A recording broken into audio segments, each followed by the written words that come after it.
Okay TBH Labs ကနေကြိုဆိုပါရစေဒီနေ့မှာတော့ mobile camera တွေဘက်ကိုပြန်လှည့်မယ်ဒါပေမဲ့ hardware specification တွေ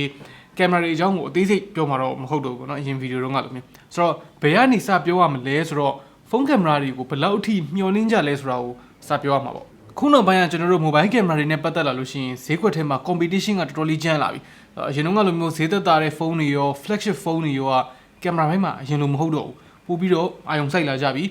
ဒါလည်း marketing tricks တွေကြီးပဲလုပ်နေတာတော့မဟုတ်တော့ဘူးဗျအရင်ခေတ်တုန်းကကျွန်တော်တို့ camera တွေပေါ့နော်လွန်ခဲ့တဲ့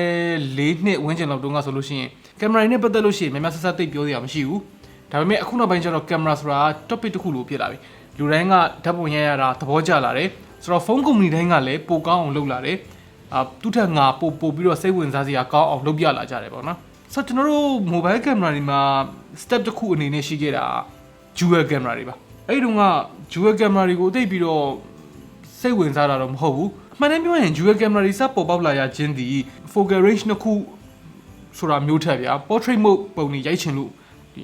portrait camera တွေထည့်ချင်လာလို့ dual camera အနေနဲ့စပြီးတော့ပေါ်လာတာပေါ့နော်ဆိုတော့ camera နှလုံးပါလို့ရှိရင် portrait mode ကပါပြီးသားဆိုတာကိုပြောစရာမလိုတဲ့ခေတ်ကိုအလိုလိုရောက်လာတယ်အဲ့ဒါနဲ့ပဲနောက်ပိုင်းကျတော့ portrait mode ဆိုတာကိုဘယ်သူမှတောင်စကားတွေကိုထည့်ပြီးတော့မပြောကြတော့ဘူးဆိုတော့ portrait photography ကnorm တစ်ခုဖြစ်လာတယ်ဆိုတော့ဗျာ portrait အတွက် lens နှလုံးလိုအပ်တယ်ဆိုတာမဟုတ်ကြောင်းကိုကျွန်တော်တို့ Google Pixel ကနေပြီးတော့တက်သေးပြသွားခဲ့တယ် Apple ကလည်း iPhone 10နဲ့လုပ်ပြသွားတယ်နောက်ထပ် secondary lens မလိုဘဲနဲ့ portrait ပုံကောင်းကောင်းရဖို့အတွက်ကို software နဲ့ image processing မှာအများကြီးစူးစမ်းအထောက်မှုတွေလုပ်ခဲ့ရတယ်အဲဒါကြောင့်မလို့ phone company တွေက R&D တွေမှာအများကြီးကုန်တယ်ဆိုတော့ဈေးသက်သာတဲ့ phone တစ်လုံးကိုတော့ဘယ်နည်းနဲ့မှ single lens portrait mode ကိုထည့်ပေးနိုင်မှာမဟုတ်ဘူး hardware ထည့်တာ software development လုပ်တာထက်ပို့ပြီးတော့အကုန်ကျသက်သာမယ်ဆိုတော့ hardware ကိုပို့ပြီးတော့အားကိုးကြတယ်ဆိုတော့ဒီမှာလည်းမဲကျွန်တော်တို့ portrait အတွက်နဲ့ phone တော်တော်များများ dual camera တွေပုံသီးဖြစ်သွားတယ်နောက်ပိုင်းမှာထပ်ပြီးတော့ trendy ဖြစ်လာတာ zoom ကိုမှ optical zoom ဘယ်လောက်ထိဆွဲနိုင်တယ်အဲ့ဒီမှာနောက်ပိုင်းဆိုလို့ရှိရင် hybrid zoom ဘယ်လောက်ထိဆွဲနိုင်တယ်ဘာညာပေါ့နော် Oppo Reno 2F မှာလိုမျိုးပေါ့နော်အရင်တုန်းကတော့telephoto အရန်များလာတဲ့တစ်ခေတ်ရှိလိုက်သေးတယ်ဥပမာ optical 5x တို့ပါလို့ periscope lens တွေပါတွေပေါ်လာလိုက်သေးတယ်ဥပမာကျွန်တော်တို့ Oppo Reno 10 နဲ့ zoom လိုမျိုးပေါ့နော်Oppo Reno 2 series ဘက်ကိုလည်းရောက်ရောသူက periscope lens တွေမထည့်တော့ဘူး optical ကို 2x 3x အဲ့လောက်နဲ့ပဲကျင်းနေလာကြတယ် hybrid zoom တွေကပိုပြီးအလုပ်ဖြစ်လာတာလည်းပါတာပေါ့နော်ဆိုတော့ phone တစ်လုံးမှာ camera ပိုပါတိုင်းဒီ phone ကပိုကောင်းတယ်လို့ camera အတွက်ဆိုဒါပဲဝယ်ရတော့မယ်ဆိုတဲ့ဟာမျိုးကပုံစံသက်မှတ်လို့မရတော့ဘူးဘာလို့လဲဆိုတော့ကိုက phone နဲ့ဓာတ်ပုံရိုက်တာဘယ်လောက်တောင်ရိုက်ဖြစ်ပါတယ်ပြောနေ့တိုင်း telephoto လည်းမရိုက်သလိုနေ့တိုင်း ultra wide ကြီးနဲ့ပဲလည်းမရိုက်ဘူး portrait ဆိုတာကလည်းစိတ်ပါမှရိုက်ဖြစ်တဲ့ဘယ်လိုခေါ်မလဲအမြဲတမ်း everyday shoot တဲ့ပုံစံမျိုးမဟုတ်ဘူးအလှရိုက်တဲ့ပုံစံမျိုးလေးတွေဖြစ်သွားပြီဆိုလိုချင်တာကဖုန်းတွေမှာကင်မရာဘယ်လောက်ပဲမျာ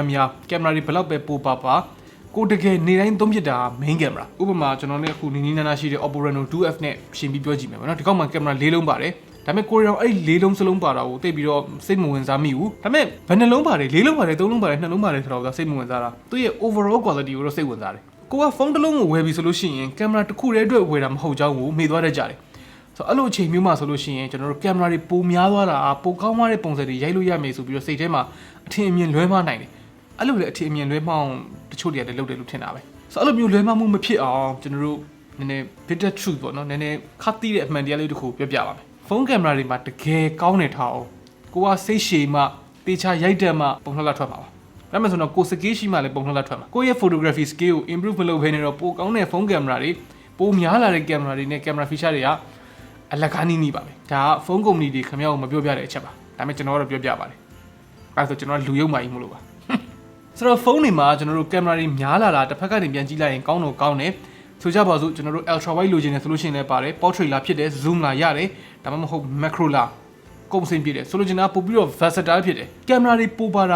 ာကောင်းတယ်ဒါပေမဲ့ပုံများတဲ့ကင်မရာတွေကတင်းအတွက်လိုအပ်တဲ့အချိန်မှာရှိနေပေးုံတက်ပဲဘလို့အနေထားဘလို့အခြေအနေမျိုးမှမဆိုကောင်းကောင်း perform လုပ်ပေးနိုင်တယ်အဲ့ဒီဘောပဲကင်မရာတွေပုံများလို့တစ်ချိန်လုံးပုံကောင်းထွက်နေမယ်လို့တော့မတွေးစေချင်ဘူးဆိုတော့ဖုန်းတစ်လုံးဝယ်တော့မယ်လို့စဉ်းစားတိုင်းကင်မရာကိုပဲမကြည့်နဲ့ကင်မရာဘယ်နှလုံးပါတယ်ဆိုတာလည်းမကြည့်နဲ့ကျန်တဲ့ဘိုင်းတွေကိုလည်းကြည့်ဖို့လိုပါလိမ့်မယ်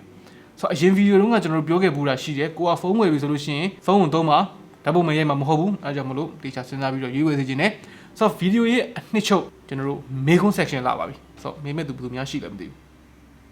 ဘယ်သူမှတော့မရှိဘူးကိုမေးပြီးကိုဖြေလိုက်မယ်ပေါ့နော်ကင်မရာတွေအများကြီးပါတယ်ဖုန်းကကင်မရာပိုကောင်းလားအဲ့ဒီမေကွန်းရဲ့အဖြစ်အတွက်ကပိုမကောင်းနိုင်ပေမဲ့ပိုအလုပ်ဖြစ်နိုင်တယ် versatile ပိုဖြစ်တယ်ဆိုတော့ကင်မရာတွေပိုများတိုင်းရောပုံထက်ပိုကောင်းမလားအဲ့ဒါလည်း no ပါခင်ဗျားရဲ့ photography skill နဲ့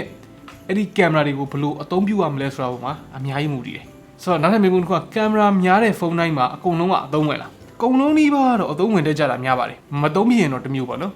ကိုသုံးပြရင်တော့အသုံးဝင်တာပေါ့ဆိုတော့နောက်ထပ်မိကုန်းတစ်ခုကျွန်တော်တို့ကတော့မစဉ်းစားမိပြီမဲ့တချို့ကတော့စဉ်းစားမိတယ်ပေါ့နော်ကင်မရာပုံများတာဖုန်းတွေကိုဘက်ထရီပိုကုန်စေလားပုံမကုန်စေပါဘူးမကုန်စေပါဘူးပြီးတော့ကင်မရာတွေပုံများလို့ရှိရင်ဖုန်းကပိုလေးလာလားမလေးလာပါဘူးကျွန်တော်တခုတော့ exception ရှိတယ် pop up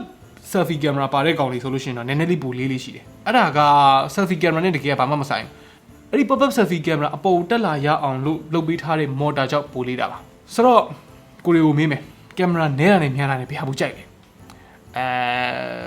ပိုများတာကိုတော့ပိုကြိုက်တာပေါ့ versatile လည်းပိုဖြစ်တာပေါ့ဆိုတော့ခင်ဗျားတို့ရောကင်မရာပိုများတာကိုကြိုက်လားဘယ်လိုမျိုးတွေသုံးဖြစ်လဲ mobile photography အနေနဲ့ရောဘာတွေရိုက်ဖြစ်လဲအောက်က comment မှာဝင်ရောက်ဆွေးနွေးသွားရင်းနဲ့ခင်ဗျားတို့ရိုက်လာတဲ့ပုံလေးတွေနဲ့ဒါလေးကိုဘယ်လိုရိုက်ခဲ့တာဘယ်ဖုန်းနဲ့ရိုက်ခဲ့တယ်ဆိုတာကိုလည်းဝင်ဖြတ်ပြီးသွားလို့ရပါတယ်နောက်နေ့မှတွေ့တော့